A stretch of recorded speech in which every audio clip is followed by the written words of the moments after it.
Hey guys, ready for another battle report here. This is another game that I played a few weeks ago and I'm just getting around to doing the battle report, but I'll do my best to remember everything. Would love some feedback if you guys could leave a comment. If you got feedback on my list or tactics, I'm always looking to improve how I play. Also, about anything else with the game, if you have any questions or comments, would love to hear them. This is a 2,000 point game versus somebody playing Orcs. He's checking out Kings of War. He's kind of new to it from Warhammer Fantasy. He's got a really great Orcs and Goblins army from Fantasy and was a pretty serious fantasy player, did a lot of tournaments and things. Really cool guy, really fun opponent, and really good at these kinds of games. This is probably his 5th game, I think, something like that. So he's got a pretty good grip on the rules. And we were able to duke this one out, but what I love about this is his army just looks fantastic. He's got a horde of Great Axe Orcs in the back that aren't finished, but I think everything else on the table was finished. But he's also finishing his Wing Slasher. But the Trolls and the Goblins and all the other Orcs on the field just look fantastic. This is Invade scenario, 2,000 points. I've got my Brotherhood list. This is the Army of the Griffin Lord. This is the same list that I used in the Universal Battle Tournament. So this is it in plastic form, plastic and metal. So starting with deployment here, going left to right, I've got my villain reconnoiters. I'm not quite sure how you say that. I call them my recon troops. Those are the Lions on the far left. Behind them, an Order of the Abyssal Hunt Regiment with the Brew of Haste. I've got on the hill there my Exemplar Redeemer, and he's got the Onyx Ring, so regen 4+. Then another recon troop of Lions. Behind them are my Empire Demigryphs, which I'm using as my Order of the Redemption Regiment. I've got a horde of Martyrs. They don't actually have spears or an item or anything, so I'm just using those as a proxy. Behind them I've got an Order of the Forsaken Regiment, represented by my Griffins. Behind the building there is my General. He's the Exemplar Forsaker, and he has the Ensorcelled Armor item, so he's got a 6+ defense. And then to the right of my General, I've got another horde of Martyrs, and behind them another Order of the Forsaken Regiment. And then I've got a Exemplar Hunter. I'm using a Standard Bearer to represent him, and he has Wings of the Honey Maze.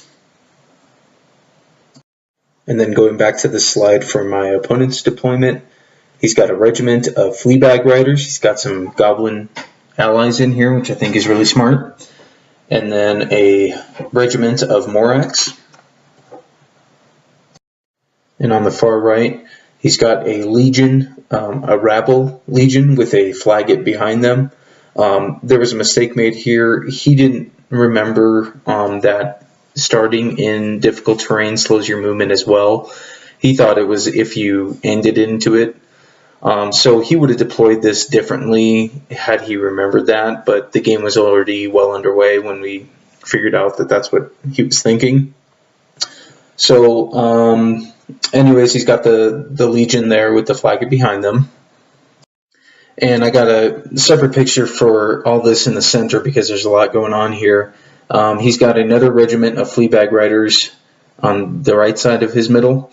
And then he's got this horde of Great Axe Orcs, a horde of Trolls, another regiment of Morax.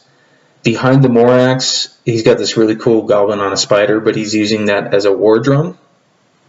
Winged Slasher, Crudger with Winged Slasher, and I believe he had the armor upgrade.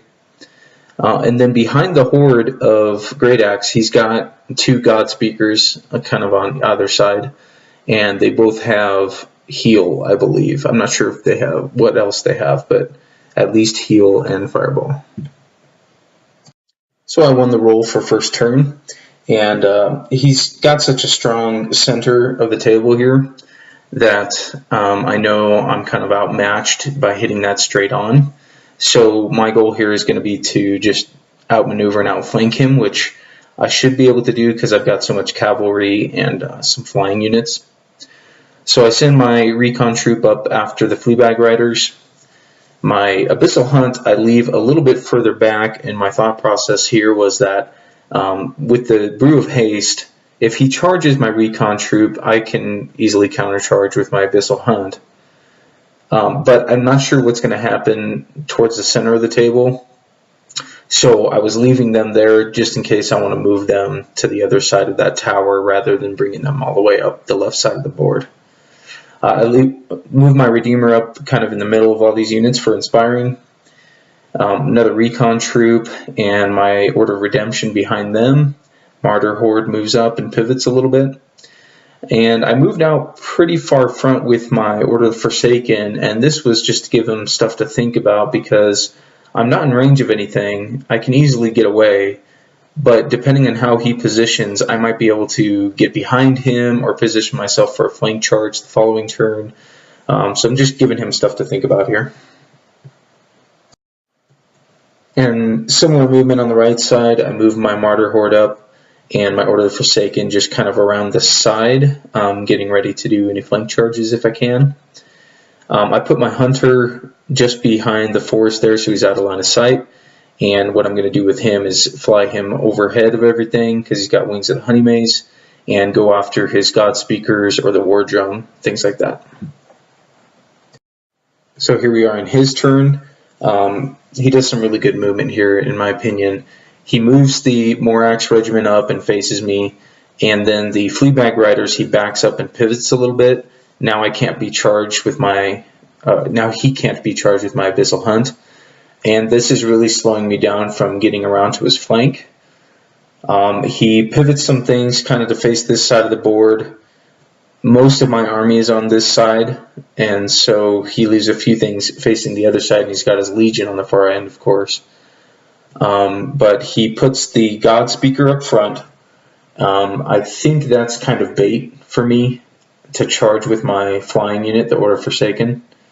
The tempting thing here is to charge him, kill him, hopefully, and then overrun into the Horde. But that's really a suicide mission. I would get the God Speaker, maybe. Probably would. But other than that, I would just lose my flying unit. So I'm not prepared to do that. He's also got his Krudron Wing Slasher that he moved behind them. And so now he's really covering that whole area. He's threatening that whole area. So if I try to fly over and, try to position for a flank charge, it's not going to happen because he's got his Krudger there. So really good movement there. He pivots the Great Axe Horde and the Troll Horde over, moves them up a bit, the other God Speakers behind them. And here you can see the other side where the Morax Regiment, I don't know if they really moved up or if they just kind of refaced a little bit. I think they did move up some, and the War Drums behind them. His Fleabag Riders, he moves a little bit further to the right and then faces this way. So anything I bring into their threat range, they're going to be able to get possibly a flank charge or at least a front charge on, which will give him basically the initiative in combat. And like I said, we didn't realize until just now that his rabble could only advance and not move at the double. He was really hoping to move them around quicker, but because they started in the forest, they could only advance, so they just move up on that hill there. So top of my turn 2, I decided with my Abyssal Hunt, I really do want to get around to his flank, so I just go ahead and move up to the side of that tower. I take the charge with my recon troop against his Fleabag Riders. I know they're really not going to do anything to him, but I'll get in his face, which gives my knights more time to come around. My Redeemers next to them for inspiring. My Order of Forsaken Griffins I put in this pond here, and they're just still repositioning, hopefully to get flank charge or something to help out. I charge with the other recon troop into the Morax. Same thing here. I'm really not going to do anything but just get in their face, so they have to countercharge me while I bring other things up. My Order of Redemption are moving up into position a little bit further up. I know I'm going to get the charge off on him because most of his stuff is speed 5 and 6, and so I'm just kind of positioning and waiting to get my charges. Here's a picture of the center. My martyr horde continues to move up a little bit. My general moves up, staying just outside of range of those trolls. Actually, I might have been just inside range here, but I wasn't too worried about that. If they're the only thing that charges me, I'm hoping my defense 6 will hold up, and then I'm getting a flank charge with my martyr hordes, either one or both. So that's not very tempting to him, I don't think, because I've got the defense 6 also. My other martyr horde on the other side of the house moves up as well. And on the right side, again, just positioning my Order of Forsaken, hoping to get some flank charges. I put them just far enough forward that their line of sight is blocked from the rabble. And then my Hunter, I fly up over the forest and behind the Fleabag Riders. And so now I am within fly range to charge possibly a God Speaker or the War Drum, which is great. So my first recon.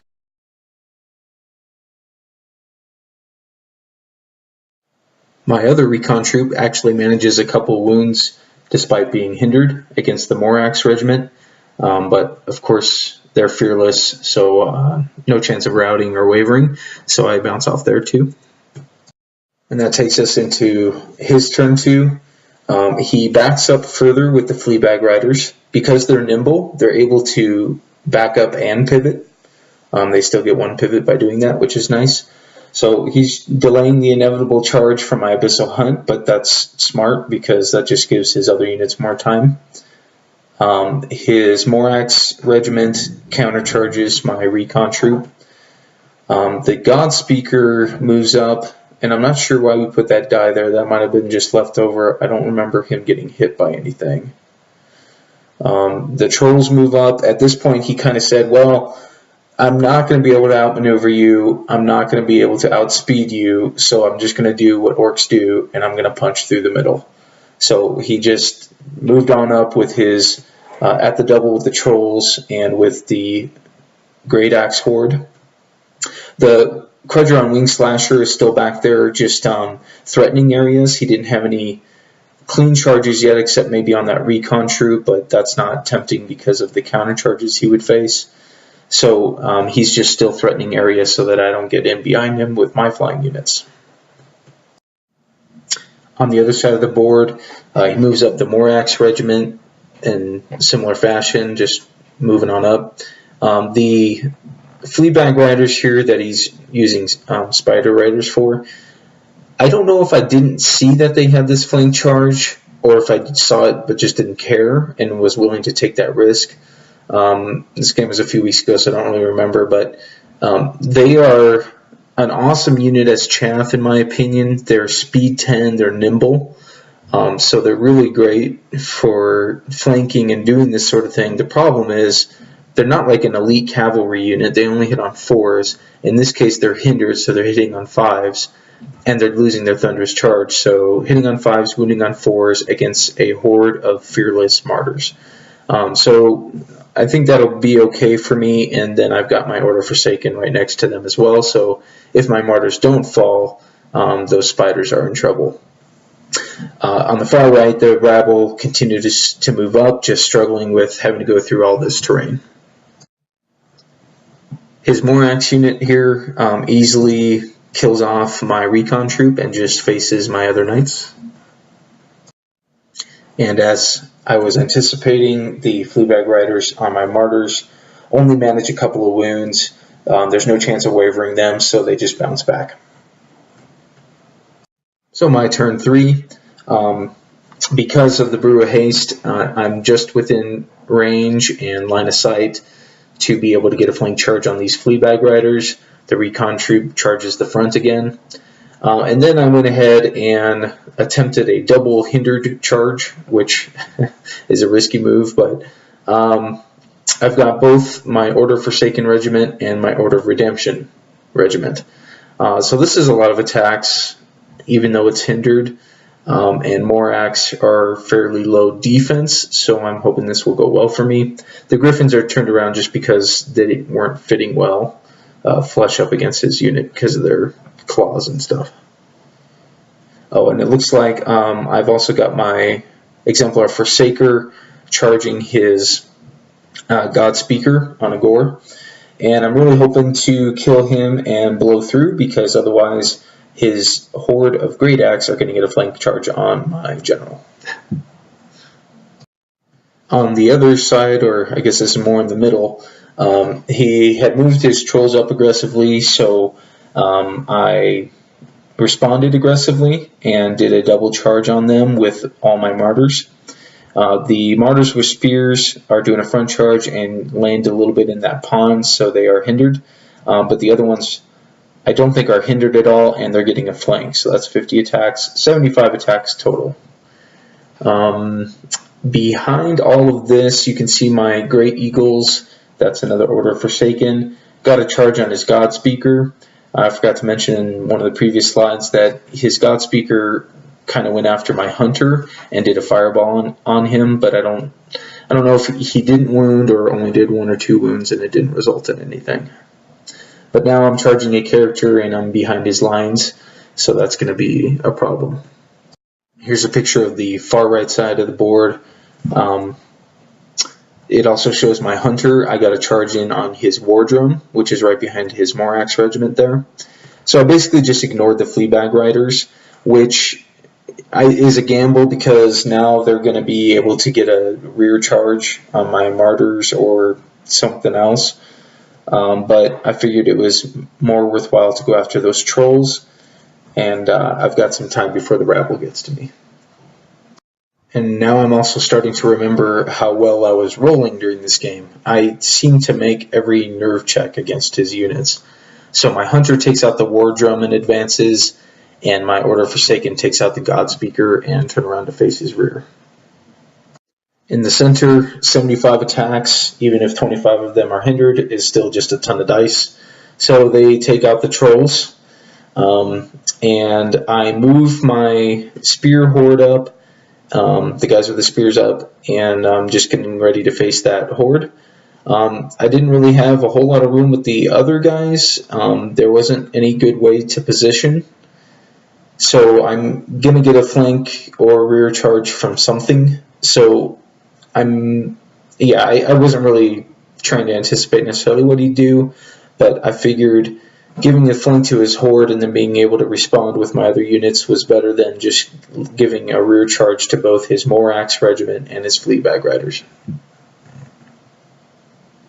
However, one nerve check I didn't make was this one. My Exemplar Forsaker charging the God Speaker. No dice here, so I guess I didn't even wound him, which I really wasn't expecting, so now my flank is exposed to his horde.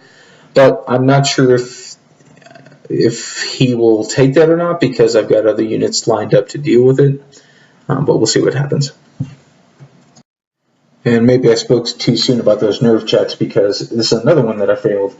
A flank charge for my Abyssal Hunt. Understandably, they are hindered, but then the frontal charge with the recon troop again, do 9 wounds, but botched the nerve check, and they're just wavered. So here's the Orc player's turn 3. Takes advantage of my poor positioning because of the wavered result on the Fleabags, and gets a flank charge on my Abyssal Hunt with his Quadron Wing Slasher. He also sends its God Speaker onto my Order of Redemption, and I think this is really just meant to be a speed bump and slow them down. And in the center, he makes an interesting choice and really just wants to make sure he eliminates one of these hordes. So that's probably a smart move. The Morax and the Fleabags into them might not kill them straight out. So he sends the Great Axe horde into the side as well.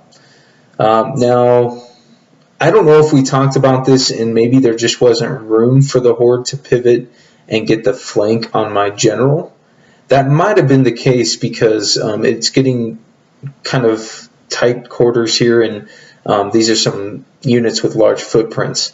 So I don't remember what we were talking through there, but he's got 3 units on this Martyr horde, and will likely spell their doom.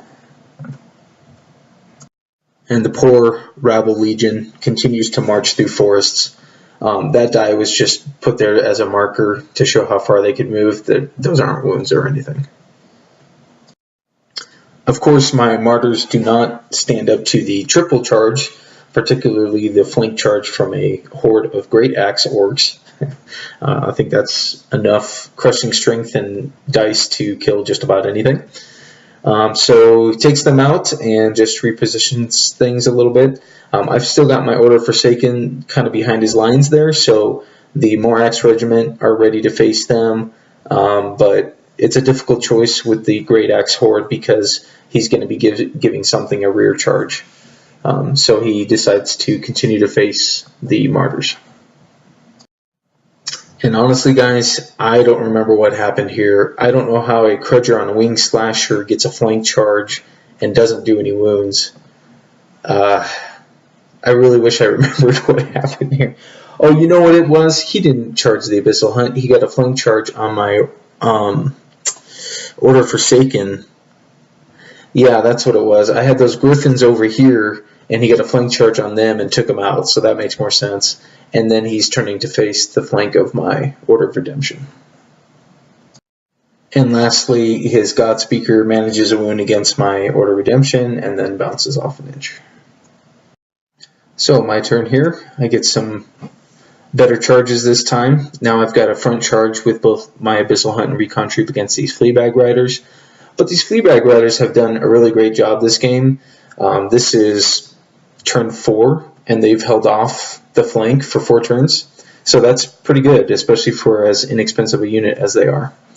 My Exemplar Redeemer charges the flank of his Wing Slasher. I know I'm not going to do much here, but just hoping to start whittling him down, and I still want to keep my Redeemer near my other units for inspiring. The Order of Redemption don't have much choice other than to countercharge the Godspeaker. He's a very successful speed bump. In the center, I do a triple charge against the Great Axe Horde. I've got my Horde of Martyrs, I've got the Order Forsaken as a rear charge, and the Hunter as a rear charge. My Exemplar Redeemer flies back towards the center of the table. With defense 6, he will make a good block against these Fleabag Riders to slow them down. And that combat turns out well for me. The rear charge with the Order Forsaken, hitting on 3s and wounding on 2s is pretty awesome. The Martyrs aren't too shabby either with 25 attacks, but I think that rear charge is really what did it. And the dice were with me, rolled well on my wounds, and then rolled a good nerve check and got rid of the Horde. So they just repositioned to face the Morax Regiment and the Fleabag Riders. So on this side, I take out those pesky Fleabag Riders finally, and turn to face the rear of his Wing Slasher. My Redeemer manages a wound against that Slasher. My Order of Redemption take out the Godspeaker and turn around. This is an interesting thing because putting a character in front of a unit like that to use him as a speed bump, you can charge him and hope to do at least a wound, and you take away their Thunderous Charge. But what you also do is you make them disordered, and on a counter charge, you cannot be hindered. So I mean, it's a worthwhile thing, I guess, but it's something to consider. If a unit does not have Thunderous Charge, you may not want to do this, because by just parking them in front of them and giving them the first charge, you're going to make me hindered because I'm in this terrain. So instead, he charged me, did a wound, and now I'm only disordered. So I lose Thunderous Charge still, but I don't get the -1 to hit. Now, against this situation, it's a lose-lose. I'm going to kill that guy anyway. But it's just something to consider if you use a character like I do who has defense 6 and you want to use him to screen troops like that. So in his turn here, I just got a quick shot of this.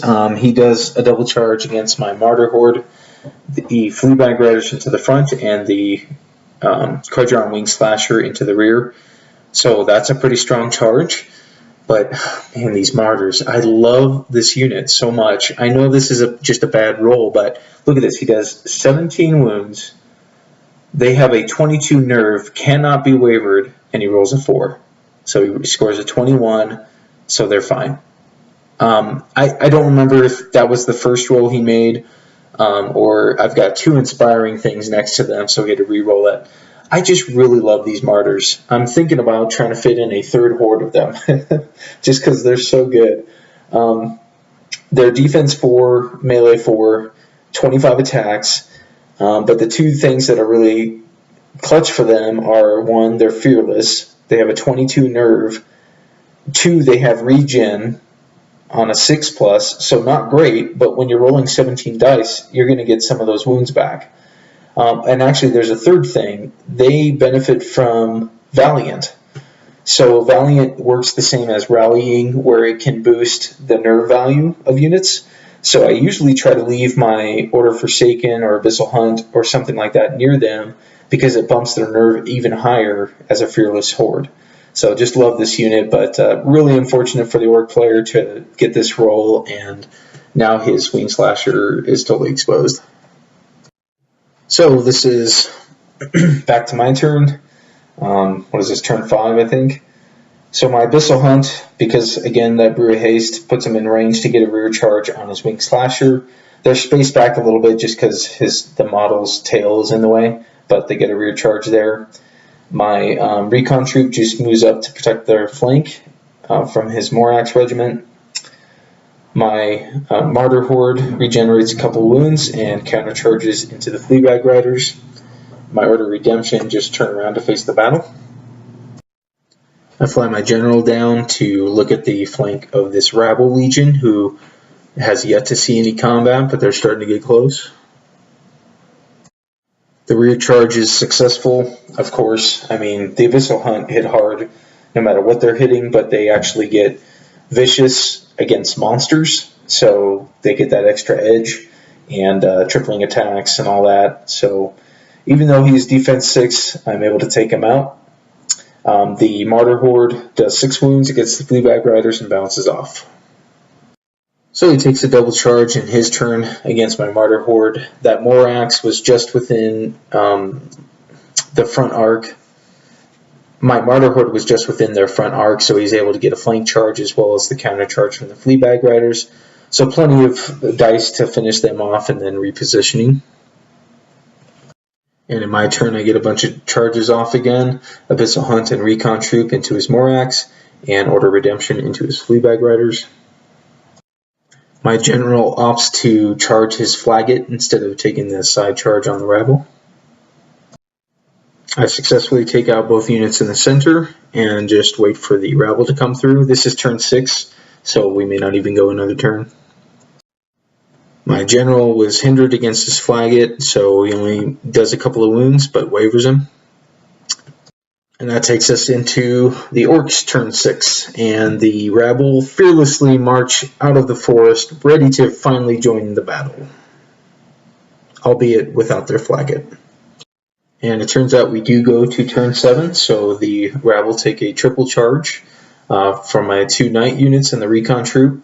This is a lot of attacks, but hey, they're a Legion. They've got a high nerve, so we'll see what happens. But turns out they're up for the task. So that's a lot of attacks from some hard-hitting Knight units. I don't remember exactly the wound count or what happened here, but you can see from the picture the Rabble are gone. I don't remember if my Exemplar finished off the Flagot, but that was the only thing he had left on the board, if not. So this is an interesting game. This is my first time playing against Orcs in a live game. I've played against them once in Universal Battle. I've heard a lot of people talk about Orcs, that Orcs are just really tough to win with. They have a great standard troop, just the regular Orc troop. Have defense 5 and crushing strength. They're just really good, but they don't have a lot else in their list that's totally going for them. So they got some hard-hitting things. I think Gore Riders are awesome. They're better than Human Knights or Kingdoms of Men Knights, but they cost less points-wise. So I think they're really good. I guess they don't have Headstrong, so that's maybe why, because Headstrong's pretty sweet.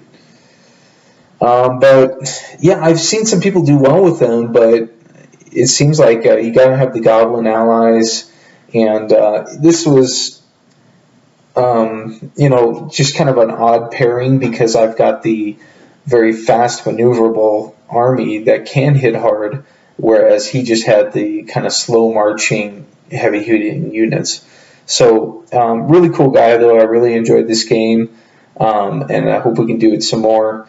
He was kind of seemed like he was teetering a bit between playing orcs or elves, so he might be playing elves. But I really like the way his orcs look, and I think they're a cool army. But that's from somebody who's never played them, so yeah, I don't really know what I'm talking about.